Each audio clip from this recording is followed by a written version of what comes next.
typhoid, particularly in Harare, because 76% of the cases are from Harare. But we are concerned generally about the whole country. We met this morning as a group, ministers, and we looked at the issue of what should be done.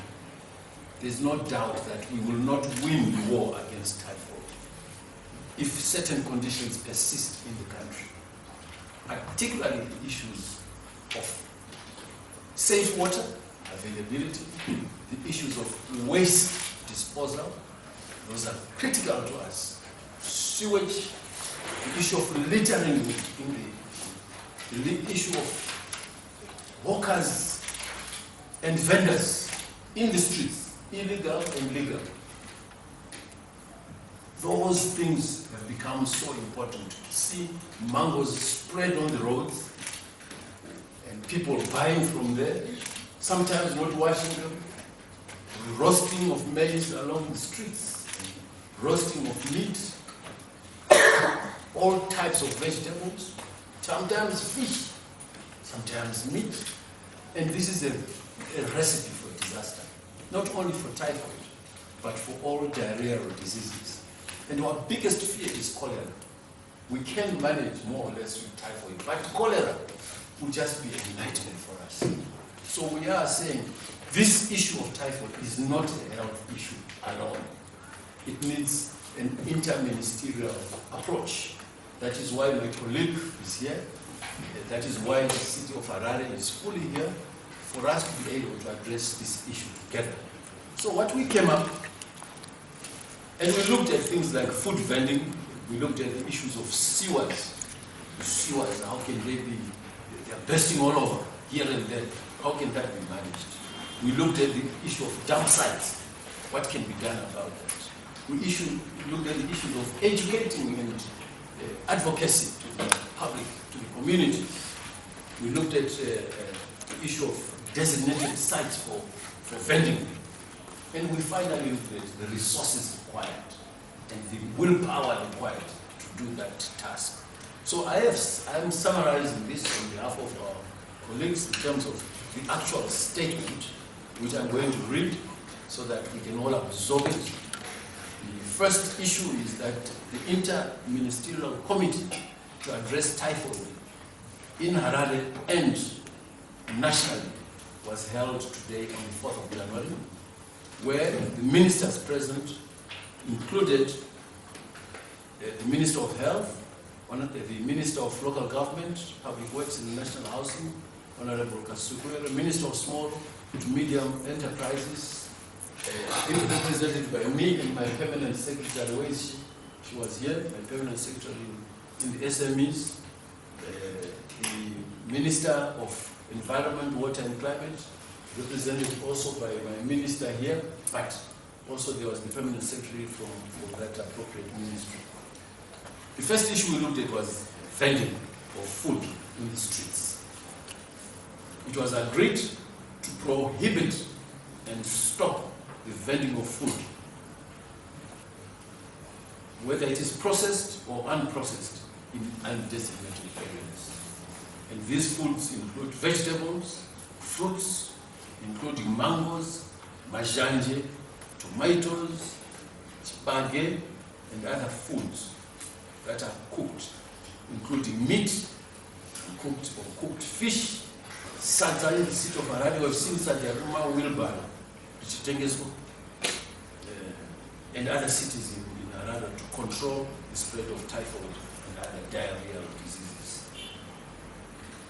All people who are interested in vending from now on should approach the appropriate authorities for appropriate allocation of vending space. The second issue we looked at was the issue of waste management and illegal dump sites. The residents must desist from littering or dumping waste and rubbish in open spaces to avoid the spread of these diseases. They must use designated areas and appropriate bins. The city of Harare has already instituted a 24-hour refuse collection within the CBD, and in other areas it has instituted a 16-hour shift so as to be able to carry out, whilst a 12-hour shift will be done in some of the areas in Harare. Harare city is also clearing drainages to allow free rainwater to flow. What was happening is people are littering in the streets. These papers and plastics would go into the drains. When it rains, the drains become blocked, and then there's flooding. So this must be unblocked, and of course our people should desist from repeating street. That really must stop. Zimbabwe and Harare should stop being just look like a litter box. The cleaning and clearance of illegal dump sites is an ongoing process. We have seen here in the morning, we were told there are various dump sites. Some of them completely somebody just decides, now let's dump here, and they dump. And we identified about 16 such big dumping sites. And Harare City is clearing all those illegal dump sites in the high-density suburbs of Harare, including Mbare, where we've had the problem of typhoid. 17 cases of the 20 cases that we have seen at Beatrice Road Infectious Diseases Hospital that are affected are from Mbare. Coming onto your screen soon is Zim Dancehall Unstoppable TV program.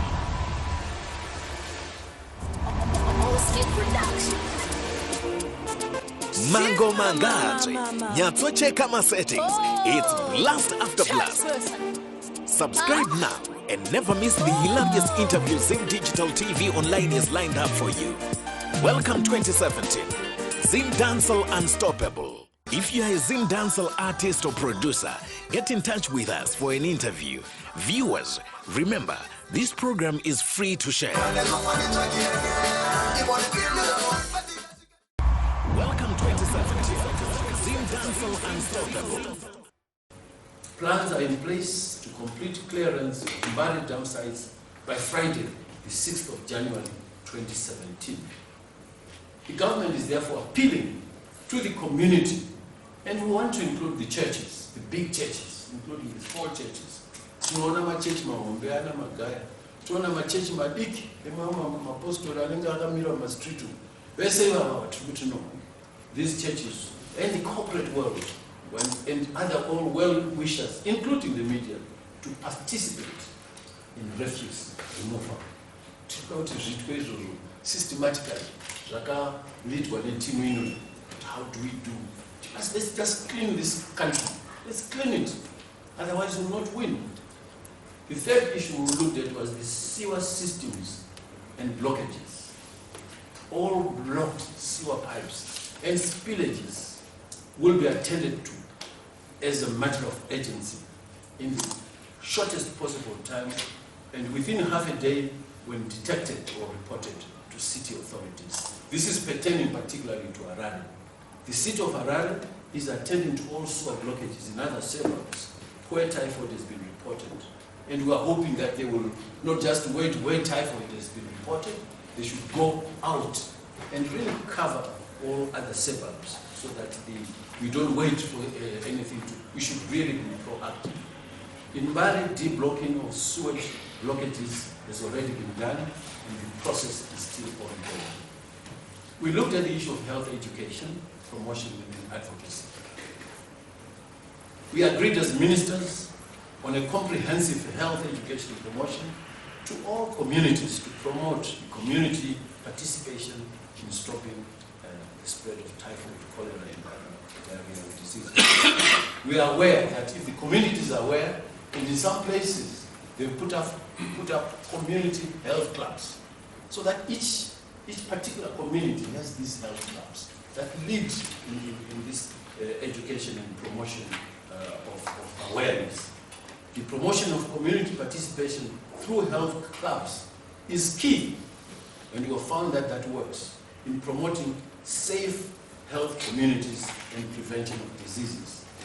People are encouraged to wash hands. Because if we're going to take those tools here, we may find about 50% are maybe carrying they are carriers of typhoid without manifesting typhoid. So gezai maoko, ngatigezei maoko, tomhoresana kunyanya panhamo paya. Handiti tinoda kubata maoko. Don't kubata maoko chaiwo. So we want after that to wash your hands before, and particularly when you are going to handle food or eating any food. All drinking waters now should be boiled before use. People were querying how practical this is, but we are giving that advice. Because it's so important. Because one are not dependent on boreholes, but some of the boreholes, because of the overflowing that has happened, now are contaminated. And we don't know which borehole is not contaminated. And we are also urging communities to have their own water, their own boreholes, test water. Dr. Jones, it may take too long. It's also an obligation on the community to be able to say, borehole Greendale, borehole right here. It's also a community effort.